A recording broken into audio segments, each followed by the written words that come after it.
সমুদ্র মন্থনের সময় দুই ধরনের রত্ন লাভ করা হয়েছিল। প্রথম হলাহল, যার প্রভাব থেকে এই সমস্ত সংসারের জীবের প্রাণ বাঁচানোর জন্য মহাদেব তাকে নিজের কণ্ঠে ধারণ করে নিয়েছিলেন। আর দ্বিতীয় অমৃত, যেটা কিঞ্চিত পরিমাণ মাত্রায় পাওয়া গেছিল।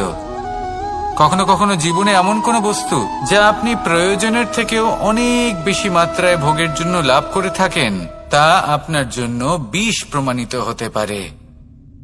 যেমন জল, প্রয়োজনের থেকে অনেক বেশি মাত্রায় যদি এই জল আসে তাহলে আপনার প্রাণ কাটতে পারে। কিন্তু পরিশ্রমের পরে এক পাত্র শীতল জল দ্বারা আপনি যদি স্নান করে নেন তাহলে তা আপনার শরীরের জন্য অমৃত হবে। পরিশ্রম করার পরে যদি আপনার শরীর এক পাত্র খাবার লাভ করে তাহলে তা আপনার শরীরের জন্য অমৃত। কিন্তু যদি কোনো পরিশ্রম না করেই আপনি দিনরাত শুধুই খাবার গ্রহণ করতে থাকেন তাহলে আপনার কাছে তা বিষ সমান। বিষ এবং অমৃত গ্রহণ করাটা আপনার উপরে নির্ভর করছে। কোনো বস্তু আপনার পক্ষে বিষও হতে পারে, আবার অমৃতও হতে পারে। নির্ভর করছে যে আপনি সেটা কিভাবে ব্যবহার করছেন, কতটা মাত্রায় ব্যবহার করছেন। আসুন আমার সাথে ভালোবেসে বলুন, রাধা রাধা।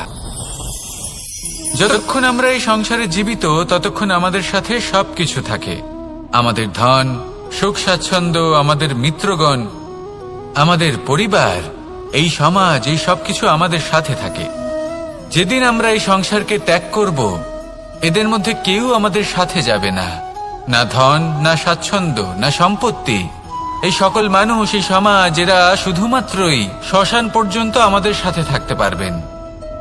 তারপরে যদি আমাদের সাথে কিছু যেতে পারে তাহলে তা শুধুই আমাদের ধর্ম। আর এই সংসারে আমরা নিজেদের যে সুনাম রেখে যাই সেটা সম্ভব শুধুমাত্র কর্মের দ্বারা। সেই জন্য সংসারে যতদিন পর্যন্ত জীবিত আছেন, যদি কিছু অর্জন করতে চান তাহলে ধর্ম অর্জন করুন, ধর্মের বিষয়ে স্পষ্টতা অর্জন করুন এবং কর্ম অর্জন করুন। এটাই হবে আপনার অতীত এবং এটাই হবে আপনার ভবিষ্যৎ, এবং এটাই সকলকে প্রেরণা প্রদান করবে। আসুন আমার সাথে ভালোবেসে বলুন, রাধা রাধা।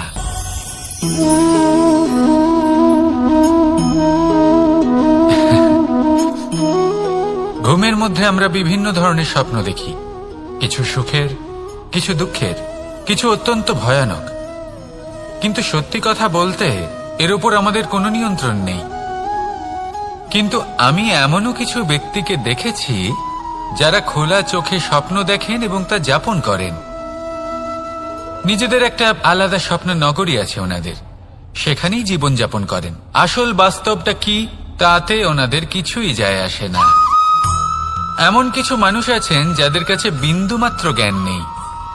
সে না হয় ঠিক আছে, কিন্তু জ্ঞান এমন ভাবে প্রদান করবেন যে মনে হবে সংসারের সমস্ত জ্ঞান তাদের কাছেই রয়েছে। এমন কিছু মানুষ আছেন যারা ভালোবাসতে জানেন না, আর তাও আমি মেনে নিলাম। কিন্তু কথা এমন ভাবে বলবেন তাতে মনে হবে যেন প্রেমের বিষয়ে সবকিছু শুধুমাত্র ইনিই জানেন। এবার আমি এমন কথা অবশ্যই বলছি না যে আপনি এরকম করেন, কিন্তু যদি কোনো ব্যক্তি এরকম করেন তাহলে তার এটা মাথায় রাখা উচিত যে সেই ব্যক্তি অন্য কারোর সাথে নয়, নিজের সাথে অনুচিত করছেন। কারণ এমন কাজ করে উনি নিজের দোষ, নিজের অপগুণ সংসারের কাছে নয়, নিজের কাছে লুকোচ্ছেন। আপনি যদি নিজেকে বুঝতে না পারেন, সম্পূর্ণরূপে নিজেকে আকলন না করেন, নিজের অপগুণ, নিজের দোষ পূর্ণরূপে না বুঝতে পারেন, তাহলে এটা কি করে বুঝবেন যে নিজেকে কিভাবে শুধরে নিতে হবে? আপনাকে নিজের সত্য স্বীকার করতেই হবে, তারপরেই আপনি নিজেকে পরিবর্তন করতে পারবেন। তাহলে স্বপ্নে নয়, বাস্তবে বাঁচুন, আনন্দে বাঁচুন, আর আমার সাথে ভালোবেসে বলুন, রাধা রাধা। ইচ্ছে বড়ই বিচিত্র জিনিস। এই ইচ্ছে যদি তা পূর্ণ না হয় তাহলে তা ক্রোধকে জন্ম দেয়, যদি তা পূর্ণ হয় তাহলে লোভকে জন্ম দেয়, যদি সময়ের মধ্যে পূর্ণ না হয় তাহলে শোককে জন্ম দেয়, আর যদি সময়ের পূর্বেই পূর্ণ হয়ে যায় তাহলে অহংকারকে জন্ম দেয়। সকলের ইচ্ছে থাকে, আপনারও অবশ্যই থাকবে, তা অবশ্যই পূরণ করবেন। কিন্তু একটা কথা মনে রাখবেন, আপনার এই জীবন এটা কোনোভাবেই আপনার ইচ্ছে পূরণ করার মাধ্যম নয়। এ হলো ধৈর্য সাধনের এক মাধ্যম, নিয়ন্ত্রণ করার এক মাধ্যম। নিয়ন্ত্রণ নিজের কামনার ওপর, নিজের ইচ্ছের ওপর, নিজের আবেগের ওপর। কারণ ইচ্ছে এটা হলো সেই অশ্বের মতো যা একবার লাগাম ছাড়া হয়ে গেলে আপনার হাত থেকে যদি এই লাগাম বেরিয়ে যায় তাহলে তা আপনাকে সোজা বিনাশের পথে নিয়ে যেতে পারে। কিন্তু যদি আপনি একে নিয়ন্ত্রণ করতে পারেন তাহলে এটা আপনাকে সাফল্যের শিখরে অবশ্যই পৌঁছে দিতে পারে। তাহলে ইচ্ছেগুলিকে নিয়ন্ত্রণ করুন আর আমার সাথে ভালোবেসে বলুন, রাধা রাধা। অনেক সময় আমাদের মনে এই ভাবনা আসে যে আমাদের নিরীহ স্বভাবের সুযোগ নিয়ে এই সংসারের মানুষ শুধু আমাদের দুঃখই দেয়। কতবার এমন মনে হয় যে আমরা সবাইকে সাহায্য করার জন্য এগিয়ে যাই আর সকলে আমাদেরই দোষ দেয়। অনেক সময় এমন মনে হয় যে আমরা শুধুই সৎকর্ম করি, সকলের ভালো চাই, কিন্তু সকলে আমাদেরই বিষয়ে খারাপ কথা বলতে থাকে। দুঃখ হয়, কিন্তু আমাদের এটা ভেবে দেখা উচিত যে মানুষ আম গাছের গায়ে পাথর ছোড়ে, শাল গাছের গায়ে পাথর কেন ছোড়ে না? কারণ এই আম গাছে পাওয়া যায় মিষ্টি এবং সুস্বাদু ফল। অন্যদিকে শাল গাছ থেকে আমরা কি পাই? শুধুই কাঠ। তাই যদি আপনাকে কেউ কথা শোনায়, আপনাকে কোনো কিছুতে বাধ্য করার চেষ্টা করে, আপনার বিষয়ে অনুচিত কথা বলে, তাহলে নিশ্চয়ই আপনার মধ্যে এমন বিশেষ কিছু আছে যা তাদের মধ্যে নেই। নিজের মধ্যে আত্মবিশ্বাস বাড়িয়ে তুলুন, ধন্যাত্মক ভাব আনুন, সৎকর্ম করতে থাকুন। কোনো কটুতা এই মনে প্রবেশ করতে দেবেন না। এই মন সুপ্রসন্ন হয়ে বলবে, রাধা রাধা। আমরা সকলে শক্তি অনুভব করতে চাই। এবার যদি আপনাকে জিজ্ঞেস করা হয় যে সবথেকে বেশি শক্তির অনুভব কোথা থেকে করা সম্ভব, তখন কেউ কেউ বলবেন পুষ্টিকর আহার গ্রহণ করলে, ব্যায়াম করলে, কেউ বলবেন ধন লাভ করলে, বন্ধুদের থেকে, পরিবারের থেকে, আদি ইত্যাদি। এইভাবে আপনি শক্তির অনুভব অবশ্যই করতে পারেন, কিন্তু সবথেকে বেশি শক্তির অনুভব যদি আপনি করতে চান তাহলে তা পাবেন শুধু একতার দ্বারা, সংগঠনের দ্বারা। যদি আপনাকে উদাহরণ দিই, নিজের এই হাতটাকে দেখুন, 5টা আঙুল রয়েছে। কোনো একটা বস্তুকে নিজের একটা আঙুল দ্বারা তুলে ধরার চেষ্টা করে দেখুন, বড়ই কষ্ট হবে। তখন আপনি বুঝতে পারবেন যখন এই 5টি আঙুল একত্রিত হয় তখন কোনো কাজ কতটা সহজ হতে পারে। এটাই হলো শক্তি, একতার। সব থেকে ভালো উদাহরণ যদি আপনাকে দিই তাহলে বাঁশি। এই বাঁশি থেকে অত্যন্ত মধুর সুর নির্গত হয় যা সবার মন প্রসন্ন করে দেয়। এই কথা সত্যি, কিন্তু এই বাঁশি আমি একটা বা দুটো আঙুল দিয়ে বাজাতে পারবো না। আমাকে প্রত্যেকটা আঙুল ব্যবহার করতেই হবে, তবেই এর থেকে মধুর সুর নির্গত হবে যা সকলকে প্রসন্ন করবে, ঠিক কিনা? ঠিক এইভাবেই যদি আপনি চান যে আপনার জীবনরূপী বাঁশি থেকেও মধুর সুর নির্গত হোক বা সবার মনকে প্রসন্ন করে তুলুক, তাহলে আপনাকেও জীবনে একতা নিয়ে আসতেই হবে। আপনি একাও কর্ম করতে পারেন, পথ চলতেও পারেন, সামনেও এগোতে পারেন, সাফল্যও লাভ করতে পারেন। কিন্তু যখন সকলে একসাথে এগোবেন, সেই পথে চলবেন, সেই কর্মই করবেন, তখন লক্ষ্যে অবশ্যই পৌঁছবেন, সাফল্য অবশ্যই লাভ করবেন। কিন্তু সেই সাফল্য এবং তার আনন্দর সংমিশ্রণটাই একটু অন্যরকম হবে। তাই জীবনে ঐক্যবদ্ধ হন, একসাথে মিলে এগোতে থাকুন, আর আমার সাথে ভালোবেসে বলুন, রাধা রাধা। আমাদের মধ্যে এমন অনেক মানুষ আছেন যারা বই পড়তে পছন্দ করেন, অনেক মানুষ আছেন যারা ভিন্ন ভিন্ন রকমের কাহিনী পড়েন। এবার পড়তে পড়তে মাঝে এমন একটা অধ্যায় অবশ্যই আসে যা আমাদের হৃদয় স্পর্শ করে যায়। আমরা হৃদয় যন্ত্রণা অনুভব করি, তাও আমরা সেই কাহিনী শেষ পর্যন্ত পড়ি এবং তখন আমরা বুঝতে পারি যে সেই যন্ত্রণাময় অধ্যায়টি কেন এসেছিল, তার থেকে আমরা কি শিক্ষা পেলাম এবং আমরা অবশেষে লক্ষ্যেও পৌঁছলাম। কিন্তু যদি সেই যন্ত্রণাদায়ক অধ্যায়টিতে আপনি থেমে যান, আপনি যদি এটা ভাবেন যে আমি আর পড়তে পারবো না, তাহলে আপনি জানতেও পারবেন না যে পরবর্তীতে কি হতে চলেছে। এই মন দুঃখে ভরে উঠবে, মনে প্রশ্ন আসতেই থাকে যার উত্তর আমরা পাই না, নিজেদের লক্ষ্য বুঝতেই পারি না। এইভাবেই আমাদের জীবনেও যদি এমন কিছু হয় যা অত্যন্ত দুঃখজনক, যদি এমন কোনো কঠিন অধ্যায় আপনার জীবনে আসে, থামবেন না। তা হলো আপনার জীবনের কাহিনীর একটি যন্ত্রণাদায়ক দুঃখজনক অধ্যায় মাত্র। শেষ পর্যন্ত এই কাহিনীতে টিকে থাকুন, কর্ম করতে থাকুন। আপনি বুঝতে পেরে যাবেন যে এই কঠিন পরিস্থিতি আপনার জীবনে কেন এসেছিল। আপনি শিক্ষাও লাভ করবেন এবং লক্ষ্যও লাভ করবেন। আসুন আমার সাথে ভালোবেসে বলুন, রাধা রাধা। খুব সুন্দর একটা কাহিনী আছে। একবার এক ব্যক্তি নিজের অসফলতার জন্য ত্রস্ত হয়ে সময় দেবতার তপস্যা করতে বসলেন। উনি তপস্যা করলেন এবং সময় দেবতা প্রসন্ন হলেন, মানুষের রূপ ধারণ করে ওনার সামনে প্রকট হলেন। এবার সেই ব্যক্তি ওনাকে জিজ্ঞেস করলেন যে কি এমন আছে যার জন্য আপনি বারবার জয়ী হন আর আমি চিরকাল পরাজিত হয়ে থাকি?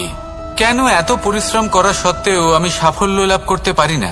তখন সময় দেবতা উত্তর দিলেন যে দিন হোক বা রাত, ঝড় হোক বা ভূমিকম্প, রোদ হোক বা বৃষ্টি হোক, সময়ের সূত্রপাত হোক বা প্রলয়, আমি থামি না, আমি চলতেই থাকি। আর সেই জন্য যিনি থেমে যান তিনি পরাজিত হন আর আমি জয়ী হই। এটাই আমাদের শিখতে হবে। জীবনে সবসময় চলতে থাকুন, কখনো থামবেন না। হ্যাঁ, কিছুক্ষণের জন্য বিরতি নিতে পারেন, বিশ্রাম করার জন্য, নিজেকে আরো সশক্ত করে তোলার জন্য, কিন্তু থেমে যাবেন না। নিরন্তর কর্ম করতে থাকুন, পরিশ্রম করতে থাকুন, তবেই এই সংসার আপনাকে মনে রাখবে। আসুন আমার সাথে ভালোবেসে বলুন, রাধা রাধা। বস্ত্র আমাদের সকলের প্রিয়, এটা আমাদের জীবনযাপনের জন্য প্রয়োজনীয়। আমরা সবসময় চেষ্টা করি সেই বস্ত্র পরতে যা পরলে আমাদের দেখতে ভালো লাগে। কিন্তু কখনো এই কথা ভেবে দেখেছেন যে কিছু বস্ত্র যদি স্বচ্ছ হয় তাহলে তা পুরনো হলেও দেখতে ভালো লাগে? ঠিক তেমনি যেমন কোনো খাবার যদি মশলাদার না হয়, অত্যন্ত সুস্বাদু নাও হয়, কিন্তু যদি তা গরম হয়, টাটকা হয়, তাহলে খেতে ভালোই লাগে। ঠিক সেইভাবেই যদি কোনো ব্যক্তি সুন্দর নাও হয় কিন্তু তার কথা খুবই মধুর হয়, তাহলে সেই ব্যক্তি সকলের প্রিয় হয়। কোনো ব্যক্তি যদি ধনবান নাও হন কিন্তু তিনি যদি গুণী হন, তাহলে এই সংসারে সম্মান লাভ করেন। সেই জন্য কখনো এই বিষয়ে দুঃখ পাবেন না যে আপনার কাছে ভৌতিক স্বাচ্ছন্দ্য নেই। আপনার কাছে সব থেকে বড় বস্তু, সব থেকে মূল্যবান বস্তু যেটা আছে সেটা হলো আপনার আত্মা, আপনার মন, আপনার বিচারধারা, আপনার গুণ, আপনার কথা। এগুলো সবসময় শুভ রাখুন এবং সবসময় নিজের সাথে রাখুন। এই জীবন সফল হবে এবং প্রেমময় হয়ে বলে উঠবে, রাধা রাধা। মানুষের জীবন বড়ই বিচিত্র হয়। যেই মুহূর্তে জন্ম নেয় একটা প্রতিস্পর্ধায় প্রবেশ করতে থাকে। মানুষ জন্ম নেয় আর প্রতিস্পর্ধা শুরু হয়ে যায় ভাই এবং বোনের মধ্যে সর্বশ্রেষ্ঠ হবার, সবার থেকে এগিয়ে থাকার। তারপরে সে যায় গুরুকুলে, নিজের বন্ধুদের মধ্যে সর্বশ্রেষ্ঠ হওয়ার প্রতিস্পর্ধা শুরু হয়। এবার সেখান থেকে বাইরে বেরিয়ে সংসার জীবনে প্রবেশ করে ধন উপার্জনের প্রতিস্পর্ধা শুরু হয়। তা সে যুদ্ধই হোক বা কলা হোক, এই প্রতিস্পর্ধা কখনোই আমাদের পিছু ছাড়ে না। তাই যদি প্রতিস্পর্ধা করতেই হয়, তাহলে আমরা মানুষকে সাহায্য করার প্রতিস্পর্ধা কেন করব না? এমন এক প্রতিস্পর্ধা যাতে যে কেউ জিতুক বা যে কেউ হারুক না কেন, লাভ সকলের হবে। সকলের মধ্যে প্রেম বিতরণ করতে থাকুন, এইভাবেই আনন্দ বিতরণ করতে থাকুন। আর আমার সাথে ভালোবেসে বলুন, রাধা রাধা। এবার এই পুরুষার্থের বিষয়ে আপনারা অবশ্যই শুনেছেন, মোক্ষ। চতুর্থ পুরুষার্থ।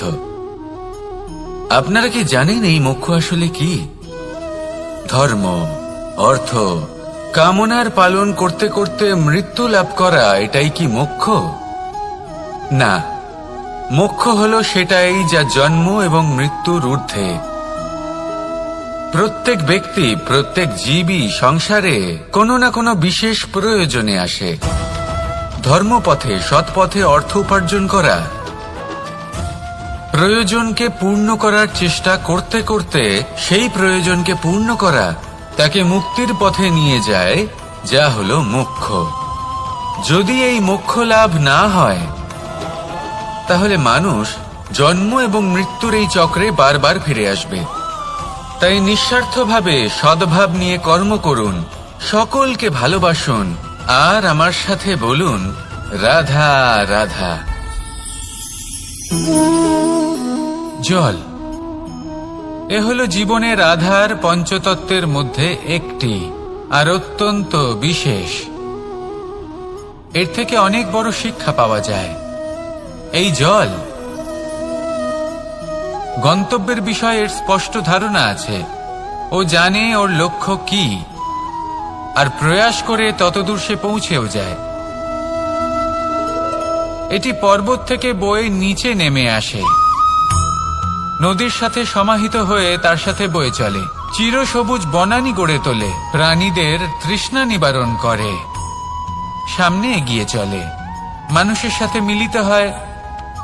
যারা একে বাঁধের মধ্যে বেঁধে রাখতে চেষ্টা করে, সে বন্দি দশাতেও থেকে যায়, মানুষের কল্যাণ করে।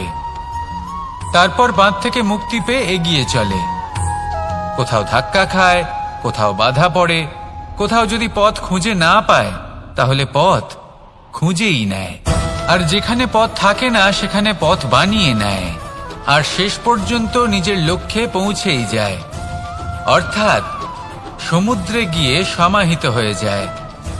আমাদেরও কিছুটা এরকমই হয়ে উঠতে হবে। যেখানেই যাবেন সকলের কল্যাণ করুন, সামনে এগোন। আপনি কোথাও পড়ে গেলে, ধাক্কা খেলে আঘাত লাগবেই, উত্থান পতন লেগেই থাকে। সামনে এগোতে থাকুন। কোথাও পথ না পেলে তা খুঁজে নিন, কোথাও পথ না থাকলে তা বানিয়ে নিন। নিজের গন্তব্যের কথা সব সময় মনে রাখুন। শেষ পর্যন্ত নিজের মোক্ষ লাভ আপনি অবশ্যই করবেন। আর আমার সাথে ভালোবেসে বলুন, রাধা রাধা। এই সংসারের অন্তের, এর বিনাশের প্রারম্ভ কিভাবে হয়? কোন যোগের মাধ্যমে? কোন ভয়ানক অসুরের আগমনে? নাকি প্রকৃতির রাগের কারণে? না, এই সংসারের বিনাশের প্রারম্ভ হয় আমি থেকে। এই আমি, এই তুমি, এটা আমি করেছি, ওটা তুমি করেছো, এটা আমার, ওটা তোমার, আদি ইত্যাদি।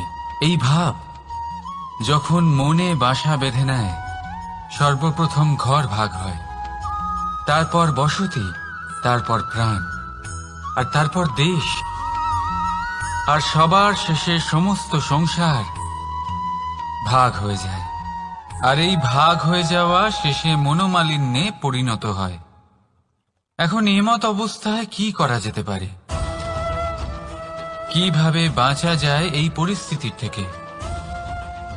কিভাবে দূরে থাকা যায় এই বিনাশের থেকে? উত্তর সেই একটাই, করুণা। একে অপরের দরকারগুলি বুঝুন, একে অপরের সমস্যাগুলি বুঝুন, একে অপরের দুঃখের সাথী হয়ে দাঁড়ান, একে অপরের সুখের ভাগীদার হন। আর শেষে যখন এই আমি আমরাতে পরিণত হবে, তখন এই বিনাশ নিজে থেকেই দূরে চলে যাবে। তাহলে আমরাতে বিশ্বাস করতে শিখুন, আর আমার সাথে ভালোবেসে বলুন, রাধা রাধা। এই মুদ্রা, এবারে ভাবুন, এটাই আমাদের জীবন। জীবনের সুখ আর দুঃখ এই মুদ্রার, এই জীবনের দুটি দিক। কিন্তু যখনই আমরা ঈশ্বরের কাছে প্রার্থনা করি, তখনই আমরা সুখ চাই, আর সেই সুখ আসেও। আর যখনই সেই সুখ আসে তখন ব্যক্তি সর্বপ্রথম তাকে ভুলে যায় যে দুঃখের সময় ওনার সাথে ছিলেন। আর এমত অবস্থায় উনি সাহায্য করেন না, উনি করেন উপকার। আর এই উপকারের বদলে মানুষের থেকে উনি নিজের জন্য শ্রদ্ধা চান। আর সেই শ্রদ্ধা, সেই চাহিদার কারণে উনি নিজেকে অন্যদের থেকে শ্রেষ্ঠ, অন্যদের থেকে ভিন্ন মনে করতে বিবশ হয়ে যান। আর আলাদা হবার কারণে তার মধ্যে জেগে ওঠে অহংকার। আর সেটাই হয় তার পতনের কারণ। এবার এতে কি করা যেতে পারে?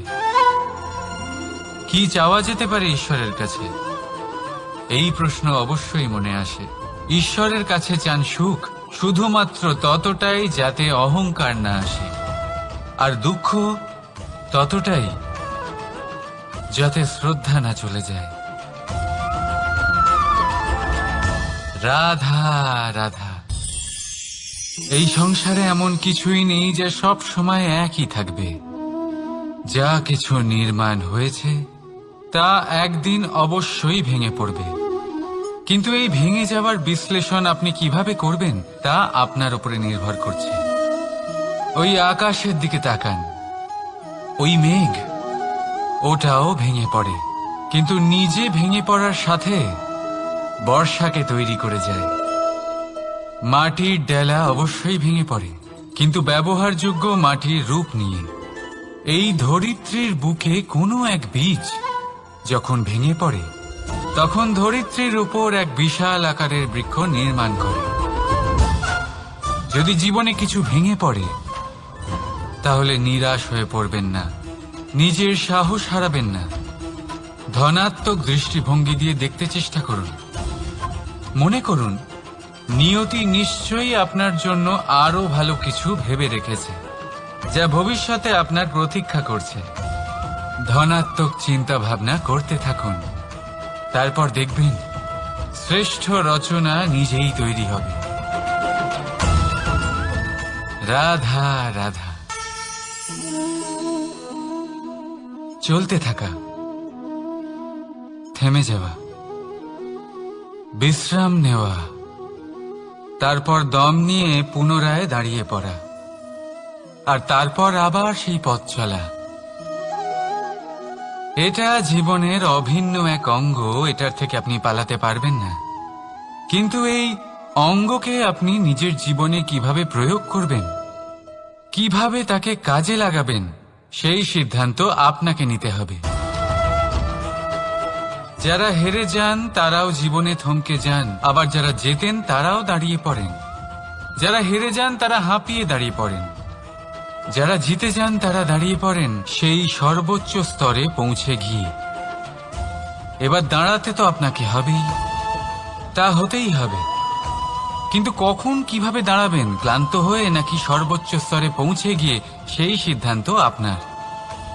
অবশ্যই দাঁড়িয়ে পড়ুন, কিন্তু ক্লান্ত হয়ে নয়, কারণ আপনাকে পুনরায় দাঁড়িয়ে পড়তে হবে, পুনরায় যাত্রাপথে এগোতে হবে এবং সর্বোচ্চ স্তরে পৌঁছতেই হবে। রাধা রাধা। স্বপ্ন, আমরা জীবনে স্বপ্ন দেখতে থাকি, সেটা পূরণ করার পূর্ণ প্রয়াস করে থাকি। কিন্তু এই স্বপ্ন পূরণ না হওয়ার পরিস্থিতিতে আমরা ভেঙে পড়ি, ছিন্ন বিচ্ছিন্ন হই। আর তারপরই বোঝা আমরা আগামী প্রজন্মের ওপর রীতিমতো চাপিয়ে দিই। আমরা এটাই মনে করি যে আমরা যেটা হতে পারিনি সেটা আমাদের সন্তান অবশ্যই হবে। আমরা যা কখনো পাইনি আমাদের সন্তান অবশ্যই তা পাবে। এটা যে অনুচিত সেটা আমরা ভাবি না, কিন্তু এটা ভুল। আর এই ভুল আমরা সকলেই করে থাকি। সন্তান প্রকৃতি আর পরমাত্মার আশীর্বাদ, ওদের ভেতরে তাদের নিজের একটা অস্তিত্ব। রাধা রাধা। এই পুকুর দেখছেন আপনি, পুকুরের জল কখনো প্রবাহিত হয় না, একই স্থানে জমে থাকে। আর সেই কারণে কিছুদিন পর ময়লা হতে শুরু করে। কিন্তু তাও আমরা একে ত্যাগ করি না, আমরা তবুও একে পুজো করি। শুধুমাত্র এই কারণে নয় যে অতীতে সে আমাদের তৃষ্ণা মিটিয়েছে, কিন্তু এই কারণেও যে যদিও বা সে ভবিষ্যতে আমাদের তৃষ্ণা না মেটায়, কিন্তু প্রয়োজন হলে আগুন অবশ্যই নেভাতে পারে। ঠিক সেই রকমই হয় আমাদের সম্পর্ক, সম্পর্ক যা আমরা বহু বছর পরিশ্রম করে তৈরি করি, যে দরকার পড়লে আমাদের সহায়ক হয় কোনো না কোনোভাবে। সেই জন্য সম্মান করতে শিখুন এই সম্পর্কগুলিকে, শিখুন এই সম্পর্কগুলিকে অটুট রাখতে। কথায় কথায় এই সম্পর্কগুলিকে ভেঙে দিতে শিখবেন না। রাধা রাধা। বিষ, এই শব্দটা শুনলেই মনে অনেক কল্পনা জন্ম নেয়। কল্পনা অসহ্যকর তিক্ততা, কল্পনা অত্যন্ত বেদনাদায়ক মৃত্যু। এবার যদি আপনাকে জিজ্ঞেস করা হয় যে সবচেয়ে বিষাক্ত বিষ কোনটা, তাহলে আপনি কি বলবেন? কেউ বলবে সর্পের বিষ, কেউ বলবে কাঁকড়া বিছের, কেউ বলবে কালকেউটের বিষ। কিন্তু না, এই সমস্ত রকম বিষ সেই বিষের সামনে টিকতে পারবে না যাকে আমরা বলে থাকি কানের মধ্যে ঢালা বিষ। শুনতে অত্যন্ত মিষ্টি, কিন্তু তিক্ততায় অত্যন্ত বিষাক্ত। পেটের মধ্যে যাওয়া এই বিষ শুধুমাত্র একটি মানুষের মৃত্যুর কারণ হয়, কেবল একটি। কিন্তু কানের মধ্যে ঢালা এই বিষ একাধিক সম্পর্কের নাশ করতে পারে। আর এটাতে সেই ব্যক্তির ভুল নেই যে আপনার কানে বিষ ভরেছে, আপনি তাকে দোষ দিতে পারেন না। এখানে দোষ আপনার নিজের, যে এই বিষকে আপনি নিজের উপরে প্রভাব ফেলতে দিয়েছেন, এই বিষকে সুযোগ দিয়েছেন আপনার ক্ষতি করতে। এটা আপনার ভুল। সেই জন্য কুমন্ত্রণায় কখনো কান দেবেন না। আপনার মনে ভালোবাসার দৃঢ়তা জাগিয়ে তুলুন আর নষ্ট করে দিন এই সংসারের সমস্ত বিষের প্রভাবকে। রাধা রাধা। জীবন, আমাদের এই জীবন, সুখ আর দুঃখ, এই দুইয়ের মিশ্রণ। এদের সংমিশ্রণই জীবনের ভারসাম্য বজায় রাখে।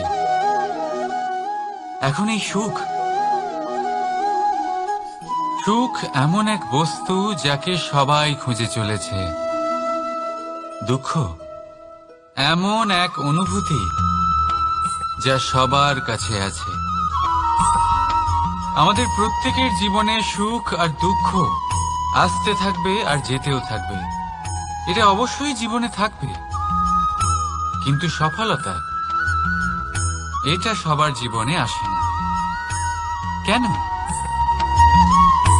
কারণ এই সফলতা সুখ আর দুঃখের দ্বারা প্রাপ্ত হয় না।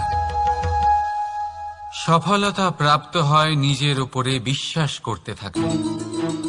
আকাশের ওই সূর্যকে দেখুন, সূর্যের বিশ্বাস আছে নিজের উপর যে সে সমস্ত জগৎকে আলোকিত করতে পারবে, নিজের প্রথম রশ্মি দিয়ে অন্ধকারকে দূর করতে পারবে। সূর্য এই বিশ্বাস নিয়েই আসে, আর কিছুক্ষণের মধ্যেই সমস্ত সংসার থেকে অন্ধকারকে বিনাশ করে ফেলে সে। তাহলে মনে রাখবেন, এই সুখের আভাস, এই দুঃখের অনুভূতি আসতেও থাকবে আর যেতেও থাকবে। শুধু নিজের উপরে বিশ্বাস রাখুন, তারপর দেখবেন এই সফলতা আপনার দাস হয়ে থাকবে। রাধা রাধা। চাঁদ কত শ্রেয়, শুভ্র, কত সুন্দর। কিন্তু যদি আপনি মনোযোগ সহকারে দেখেন তাহলে দেখবেন এই চাঁদেও দাগ আছে। আর এই দাগগুলি থাকার কারণে কি এই চাঁদের মাহাত্ম্য কখনো কমে যায়? কখনো নয়। এর কারণ হলো চাঁদের নিরন্তর চেষ্টা। একবার এই আকাশে দেখুন, এই অন্ধকার সবসময় চেষ্টা করে চাঁদকে ঢেকে দেওয়া, কিন্তু এই চাঁদ সবসময় এই অন্ধকারের সাথে লড়াই করতে থাকে। অমাবস্যা থেকে শুরু করে চাঁদের এই যাত্রা পূর্ণিমা অবধি পৌঁছেই যায়। আর তাই এই চাঁদের পুজো করা হয়। এই কারণে এই চাঁদকে মাহাত্ম্য দেওয়া হয়। এইভাবেই যদি আপনার মধ্যে কোনো দোষ থাকে, কোনো খারাপ কিছু থাকে, তাহলে সেটা কোনো বড় ব্যাপার নয়। চেষ্টা করুন সেটাকে শুধরে নেওয়ার, কিন্তু সেই কারণে নিজেকে খারাপ মনে করা এটা অনুচিত। নিজের ভুলগুলো, নিজের দোষগুলো, নিজের খারাপ দিকের কথা ভুলে আপনি এই সংসারের ভালোর দিকে প্রস্থান করেই দেখুন না। আপনি দেখবেন আপনার অন্তরের তেজ ঠিকরে বেরোচ্ছে। রাধা রাধা। এই পিঁপড়েদের দেখছেন আপনি? সবাই একই রকমের। এদের মধ্যে তফাৎ খুঁজে বার করা অসম্ভব। মনে হয় যেন ওদের আলাদা আলাদা অস্তিত্বই নেই। কিন্তু যদি আপনি মন দিয়ে দেখেন তাহলে দেখবেন প্রতিটা পিঁপড়ের আলাদা কাজ নির্ধারিত। তাদের আলাদা অস্তিত্ব আছে। কেউ বাড়ি বানানোর জন্য মাটি সংগ্রহ করতে পটু, কেউ ঢিপি বানাতে পটু, কেউ খাবার খোঁজায় পটু, আবার কেউ সেই খাবার আনায় পটু। ঠিক সেরকমই হয় মানুষেরা। মনে হতেই পারে সবাই একই রকম, কিন্তু প্রতিটা মানুষের ব্যক্তিত্ব, প্রতিটা মানুষের অস্তিত্ব ভিন্ন হয়। আর সত্যি কথা বলতে কি, প্রতিটা মানুষের ভিন্নতাই আমাদের প্রগতির দিকে নিয়ে যায়। ভাবুন, যদি আপনাকে কারোর সাথে হাত মিলিয়ে চলতে হয়, তাহলে আপনাকে আপনার সোজা হাত তার উল্টো হাতে ধরে এগোতে হবে। এটাই সৃষ্টিকর্তার সৃষ্টির নিয়ম। ভিন্নতা, এই ভিন্নতাকে আশীর্বাদ ভেবে চলুন। এতে কোনো খারাপ নেই। রাধা রাধা। দাদা আমাকে বহুবার জিজ্ঞেস করেন যে কানাই, তুমি রাধার সাথে এই সংসারকে প্রেম শেখাতে এসেছো, তাহলে কেন তুমি রাধাকে এত বিরক্ত করো? কেন ও তোমাকে বিরক্ত করে? কেন এই ঝগড়াঝাটি হয়? কেন এই টানাপোড়েন চলে? এবার এটার উত্তর আমি কিছুটা এইভাবে দিতে চাই। পিঁপড়ে সেই বাড়িতেই প্রবেশ করে যেখানে মধু উপস্থিত আছে। যদি আপনার বাড়িতে মধু থাকে, কোনো মিষ্টি জিনিস থাকে, মিষ্টত্ব থাকে, তাহলে পিঁপড়ে সেখানে অবশ্যই প্রবেশ করবে। ঠিক এইরকমই হয় আমাদের সম্পর্ক। এর মধ্যে ছোটখাটো ঝগড়াঝাটি, টানাপোড়েন, রাগ করা, মন ভাঙানো, এই সব তো চলতেই থাকে।